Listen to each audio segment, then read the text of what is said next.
మొదటి సెక్షన్ చక్కగా పూర్తయింది.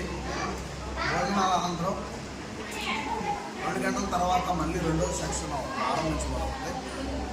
చాలా బ్రహ్మాండంగా నిన్నటి దినమున ఈరోజు భోజనాలు చాలా బాగున్నాయి, వాక్యం చాలా బాగున్నాయి. తండ్రికి మహిమ కలగాలి. మన అందరి జీవితాల ద్వారా యేసు ప్రభు ఇచ్చిన పవిత్రమైన జీవితాన్ని మంచిగా గడిపి పరిశుద్ధాత్మ వారి సహాయం మనం పొందుకొని తండ్రికి మనం మహిమకరంగా జీవించాలి. అమ్మాయి శ్రీనివాస అన్నయ్య చాలా చక్కగా చెప్పారు. నిన్న ప్రసాద్ అన్నయ్య చాలా బాగుంది. చాలా సంతోషం.